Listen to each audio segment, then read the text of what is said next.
Hello and welcome to this Facebook Live. My name is Kylie, and today we are diving into our LEPSL 560 discussion board MVP interview. Thank you all so much for joining us today, and whether you're here with us live or watching the replay, please go ahead and utilize the chat feature and say hello and let us know where you're coming from. And with that, I will go ahead and kick it over to our academic director, Dr. Erik Fritsvold. Thank you, everyone. Well, Kylie, thanks so much for the kind introduction, and to everyone out there in the law enforcement community, thanks for carving out time to join us here, whether it's live or on the replay.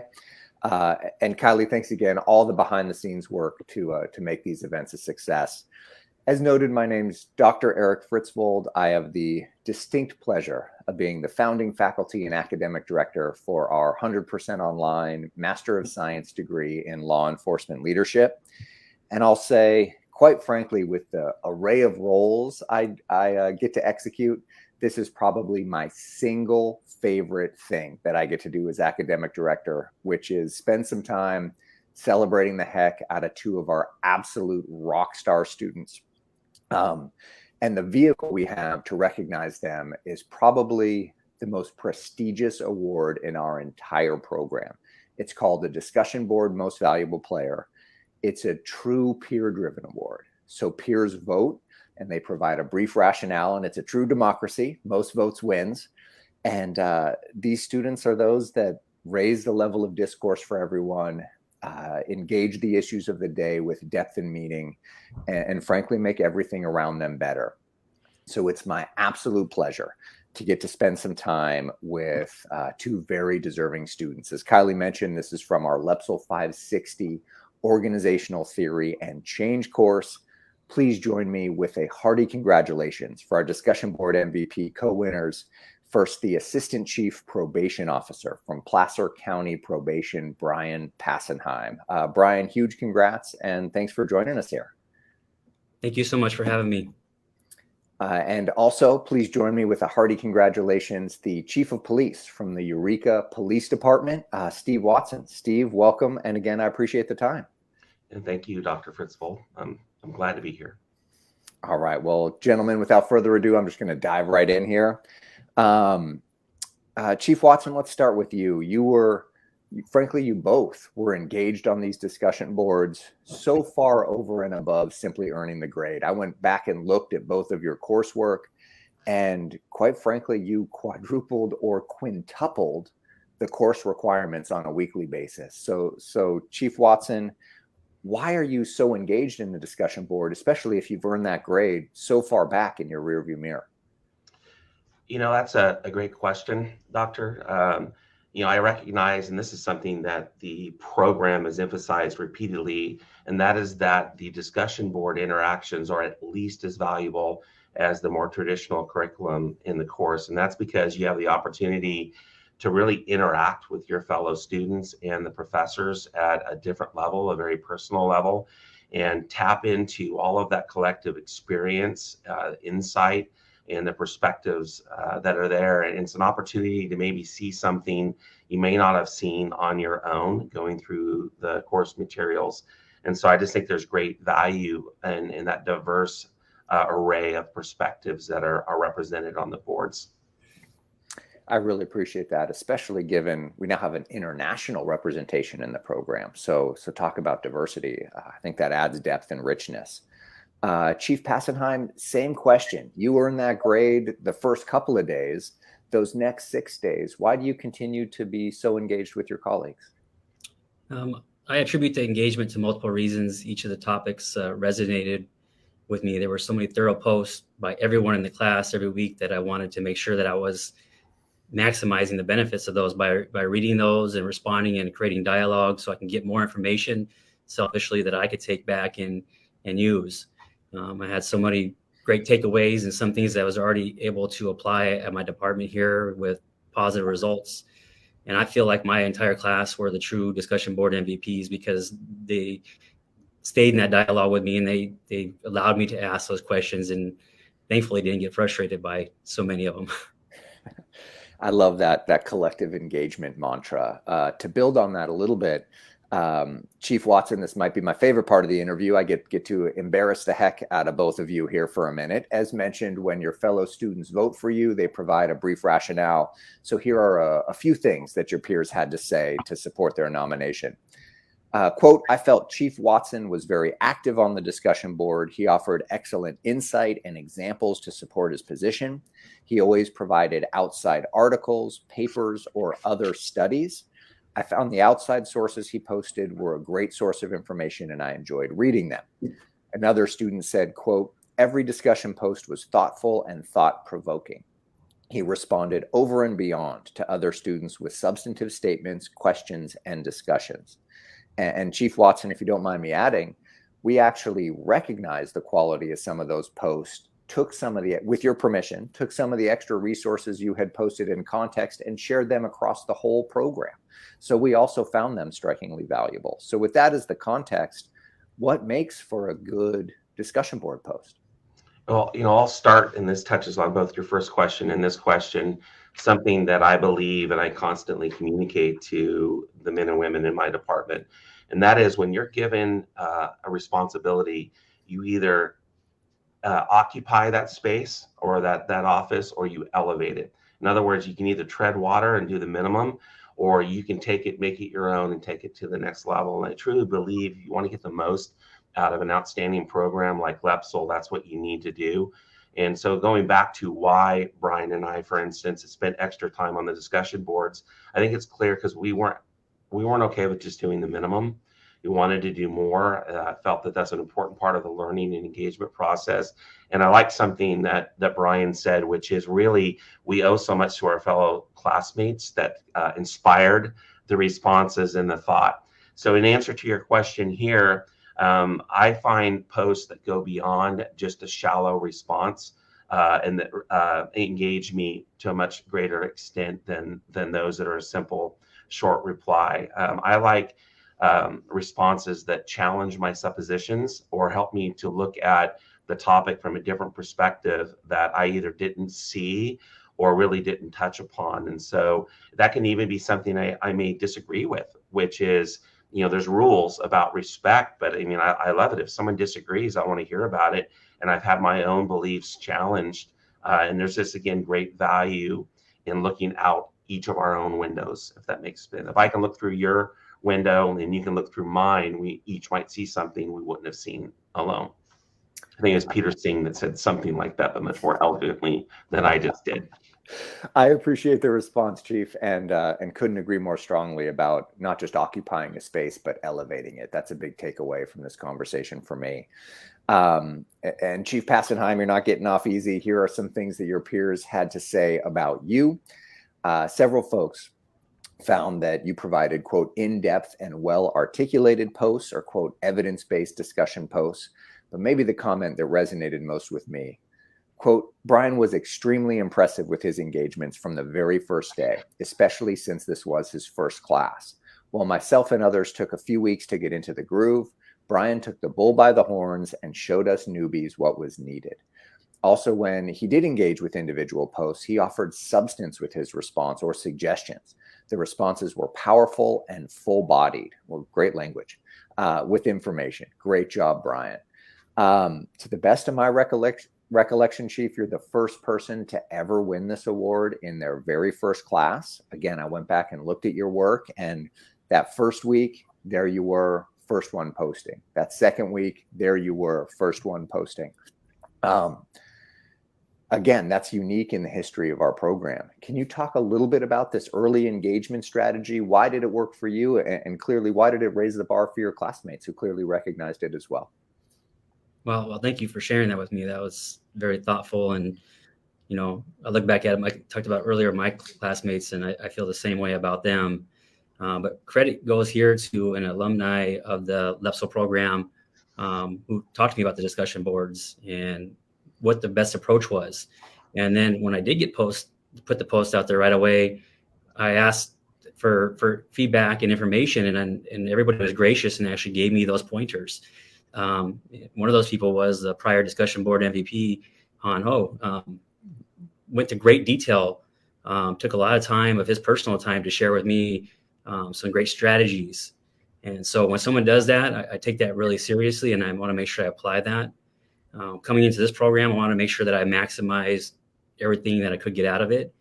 And the only way to do that is to tap into all this knowledge and experience that we have in these classrooms. It's just unbelievable once you read those introductory posts of the folks that you have in the program. It's just nowhere else can you get this opportunity to get into their minds and learn about things they're working on, some of the challenges they're facing, and so forth.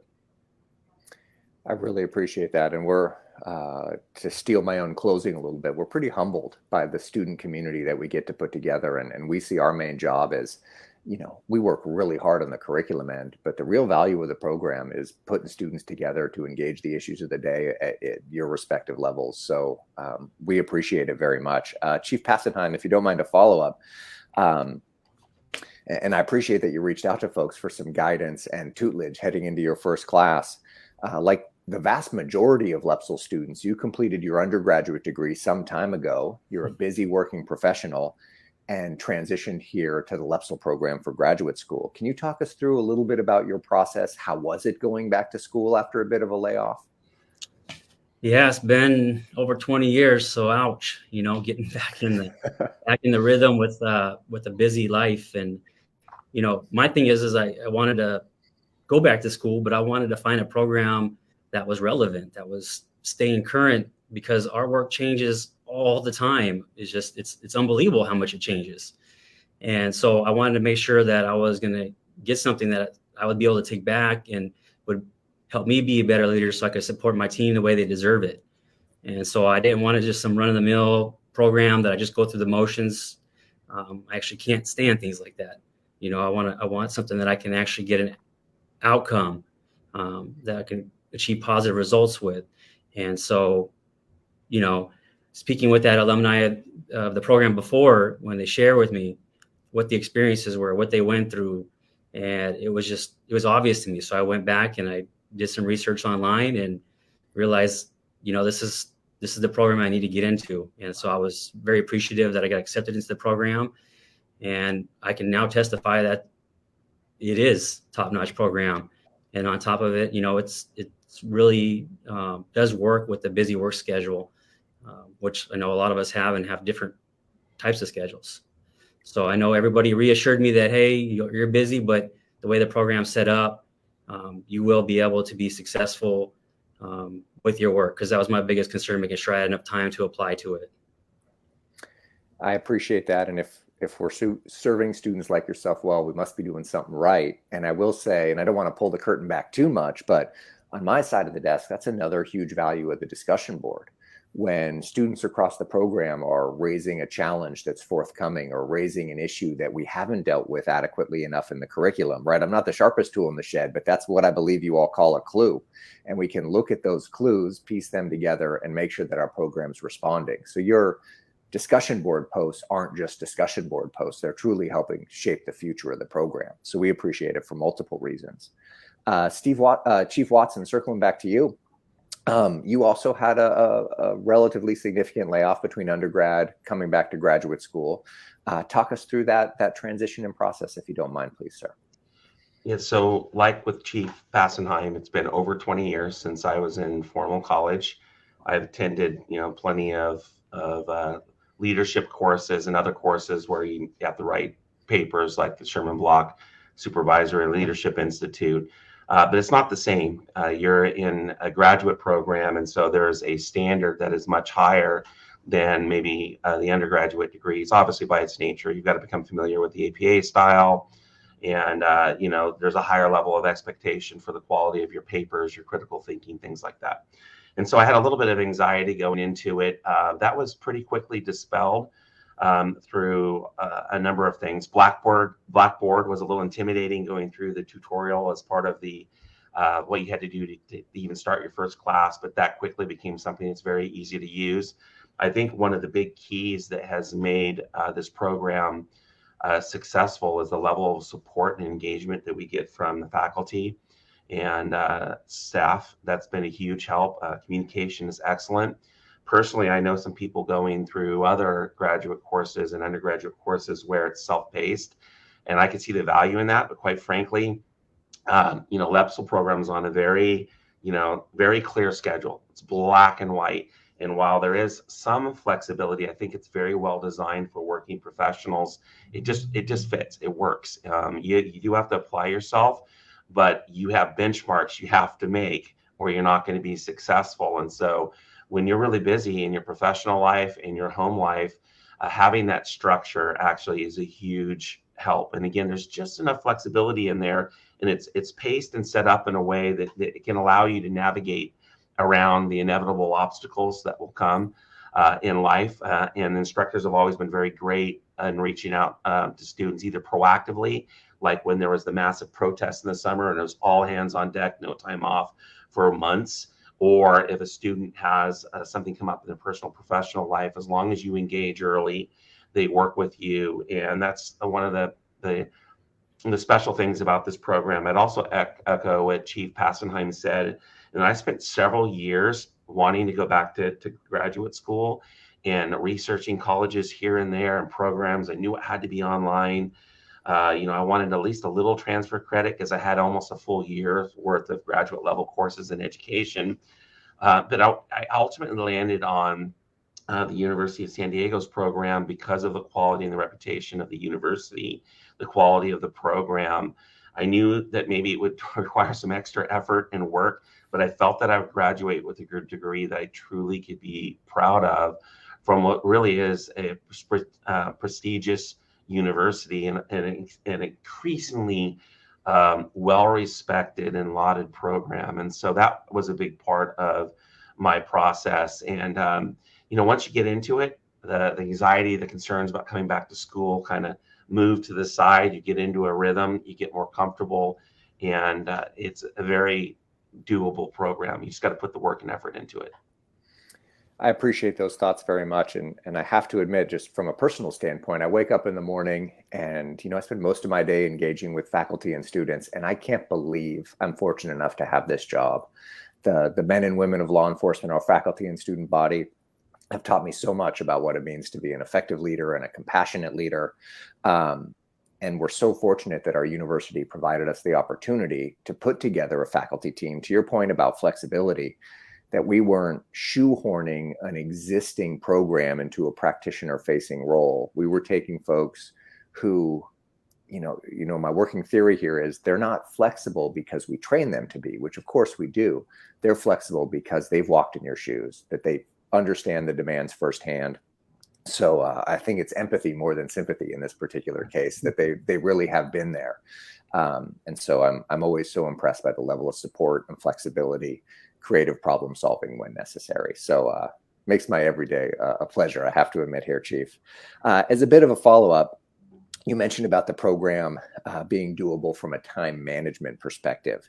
It's my understanding here, Chief, obviously you're leading an agency during a demanding couple of years in law enforcement. Some argue some of the more demanding of the last couple of decades. You have a thriving family life. My understanding is on your property, you have something that might equate to some kind of mini farm of some kind.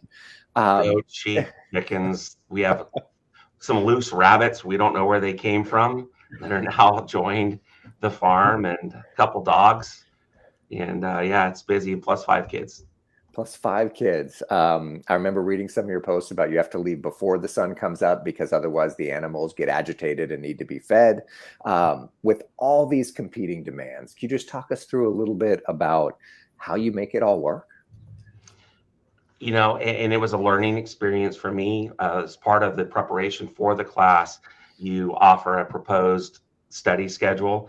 That pretty much went by the wayside. It was a valuable exercise, but you just find a way to make it fit with your life. But it's really important that you realize you do have to commit so many hours per week. It's important not to fall behind. That's one of the number one lessons I can give to somebody. So commit early and often to the process. I like to get out in front of things as much as I can, especially knowing that if I have the opportunity, I'd like to do more than the minimum that's required.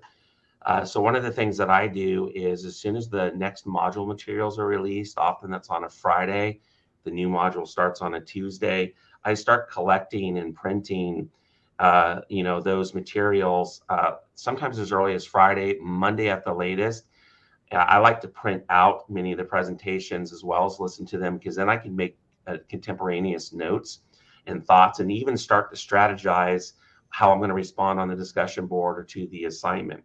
So start out by reading the syllabus in that particular module's requirements, everything, discussion board, assignments, all of that, the objectives, goals, all of that. Use that to provide the foundation and the lens when you actually go through the reading materials and the presentations. Take those notes, write down those thoughts, and often you'll find you already have a great framework for your discussion post or where you're going to start to go with the written assignment. The other thing that I do is I start gathering resource for the written assignment early. So I'll start researching articles and examples and things, again, to kind of prepare for when it comes time to sit down and to write that. And so I'd also echo something kind of along the lines of what Chief Passenheim said, and that is it's important to know your professor's unique expectations. Each one is different. I did my research before the first class too. I reached out to somebody. Then it was a class that you were teaching on essentially privacy rights and law. And I spoke to a former student that, by the way, spoke very, very highly of you, but said, hey, he doesn't like colloquialisms, I can't pronounce it now, or certain other things. So I knew to try to avoid that in my writing, because that is what you expected, and a few other tips. Also, I found that the professors have been very good about proactively sharing what they expect. And you'll get that feedback when you get your written assignment back. Something, again, I have a captain going through school here at my department, and he's going through a different university. I'm not trying to cast shade, but not getting that level of instructor feedback and engagement, that to me is probably, next to the discussion board, one of the greatest things of value about this course. So pay attention to that, listen to that. Oh, and I will add, you guys warn us, correct your papers once you get that feedback as you go along. Incorporate the suggestions and recommendations. You'll save yourself a lot of grief down the road, a lot of extra work. And right now we're going through the MOU for a gang or human task force, where at the end, groups of students are working together collaboratively. You've got to incorporate all your papers into a final team paper. And if you aren't fixing things as you go, it's going to be a lot of work in that last module.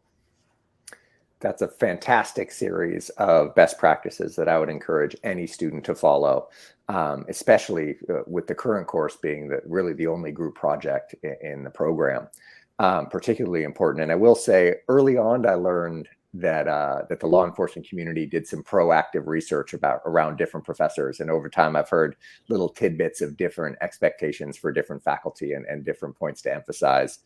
Some like organization and structure, some are, emphasizing evidence. It's been a learning experience for me to see how different faculty are communicating those expectations to students. It's like ingrained, like we're going to prepare for a search warrant or a raid or a warrant. You do your research and you gather your empirical data, trust but verify when you get informant information and all that kind of things. You got to do your research on that. One other tip, super quick, and please. I'll stop here, is just, for instance, with the discussion board posts, I'm not there's some students that they're out so early with that first discussion board post, and they tend to get a lot of the feedback, because the earlier you post, the more engaged you're going to get. So don't wait until the end of the week. I try to get mine out now in the first couple of days, like Monday to Wednesday, if I can. Of course, the new module starts on Tuesday, but that's just one less thing you have to do. You can relax to spend more time responding to your fellow students. And again, you ask for 2 posts. That's very reasonable. That's great. But, you got to do more than that. You don't just want to occupy, you want to elevate, I've been told. Chief Passenheim, very similar question here. In our work together, I've had the privilege of learning about the wide array of initiatives, the number of personnel, the budget, all under your umbrella.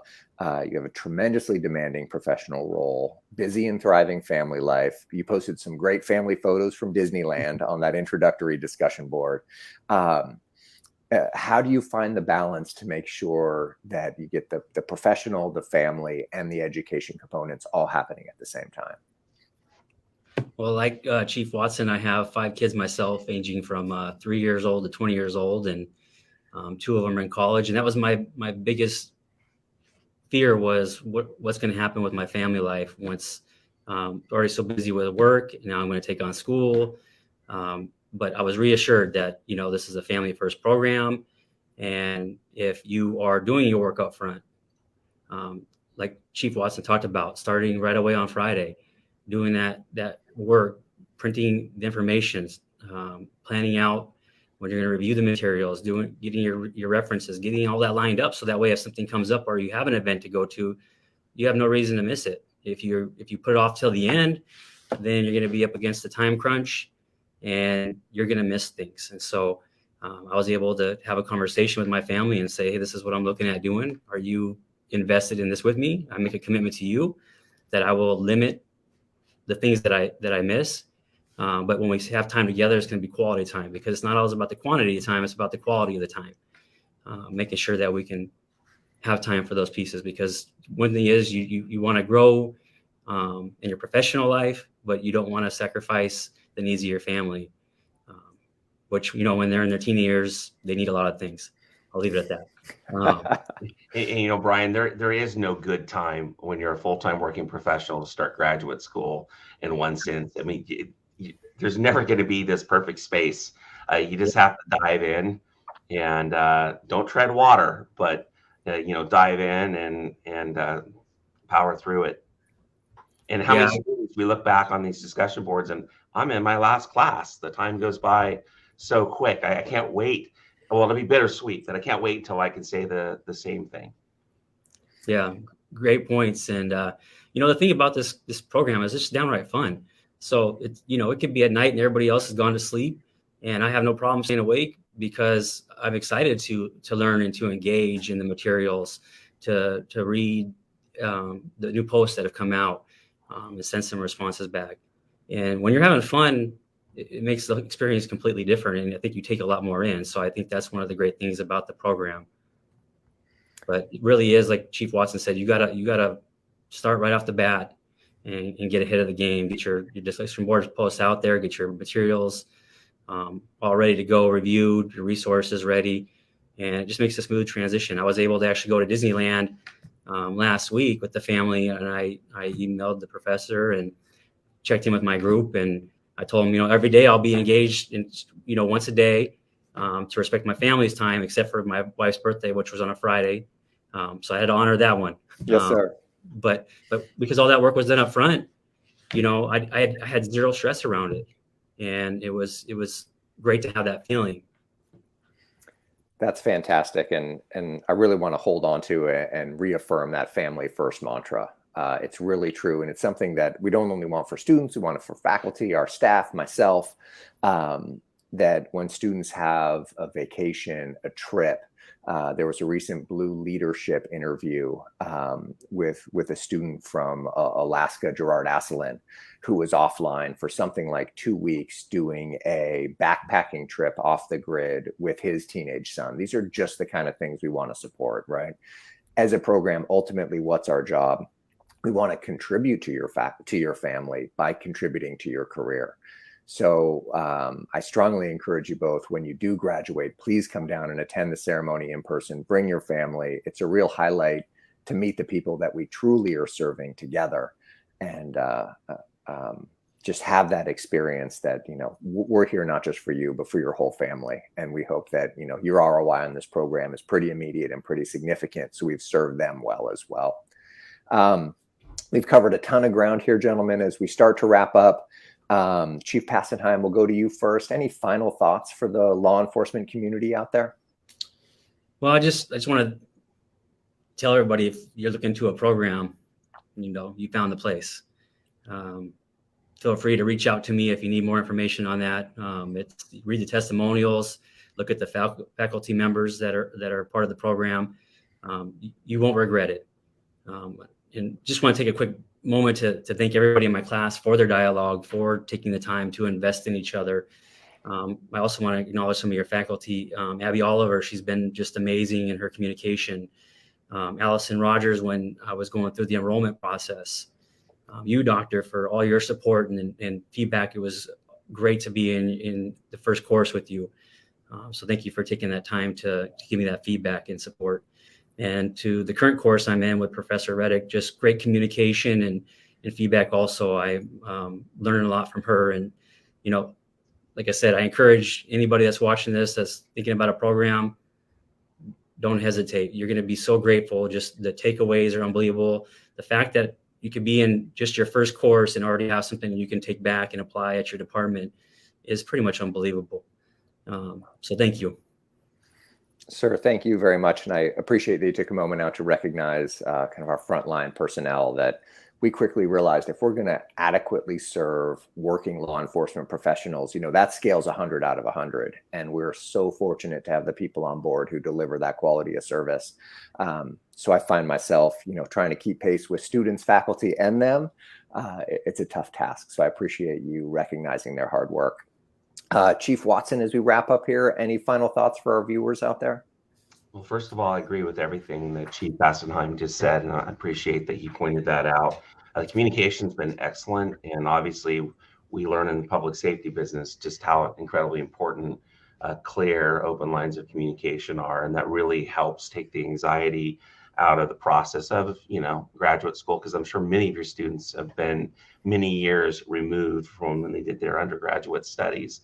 And so it's just been a huge help. Clearly, it's a well thought out program that's adaptable. And on that theme, there's, I'm 6 or so classes into this now, and they're just, I think that for anyone that is currently enrolled in this program or thinking about it, there is no better time right now in our society, in our country, and in policing to be engaged in a program like this that's future looking and thinking and is addressing contemporary issues. As a chief, I can tell you one thing I've really appreciated is every single class has real world impact and application right now today with the stuff that I'm doing and dealing with every single day. And so it is a huge resource and asset to be involved in a program and in courses like this, and receiving this insight from fellow students and from the professors and the course material, and be able to see it play out in the real world and apply it and test these theories and all of that. It's just been a blessing, so to speak, even though it is a lot of work on top, but it's been time well spent. And so what a great time again to be exposed to these thoughts, these ideas, and these concepts with what's going on in our nation surrounding policing. And so there is no better time.